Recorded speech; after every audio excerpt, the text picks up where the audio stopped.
धारूर तालुक्यातील घागरवाडा शिवारामध्ये भारतीय सेनेकडून रोपवनास प्रारंभ करण्यात आला आहे।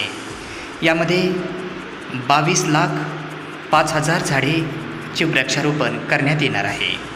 याचे शुभारंभ आज गुरुवार दिनांक 6 जून रोजी सकाळी 11 वाजता करण्यात आले। भारतीय सेनेची बी कंपनी 136 इको बटालियन ही तुकडी बीड जिल्ह्यात वृक्ष आच्छादन आणि वन आच्छादन वाढविण्यासाठी कार्यरत आहे। 2024 आणि 25 या वर्षी इको बटालियन मार्फत धारूर तालुक्यात घागरवाडा येथे 10,000 वृक्षारोपण करून या रोपवनास प्रारंभ केला आहे। यामध्ये तब्बल 22,05,000 वृक्षारोपण करण्यात येणार आहेत।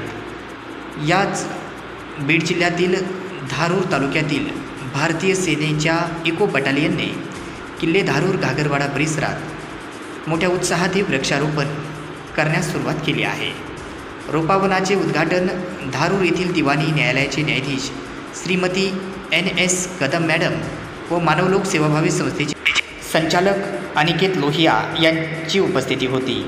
याप्रसंगी कला वाणिज्य व विज्ञान महाविद्यालय किल्ले धारूरचे विद्यार्थी तसेच वन परिक्षेत्र अधिकारी, वनरक्षक, वनपाल, NCCचे कॅसेट्स व NSSचे विद्यार्थी, ज्ञानदीप प्राथमिक विद्यालय धारूरचे विद्यार्थी, शिक्षकवृंद, माजी सैनिक, स्थानिक पोलीस अधिकारी, प्रतिष्ठित नागरिक तसेच मीडिया माध्यम यांच्यासह अनेकांची उपस्थिती होती।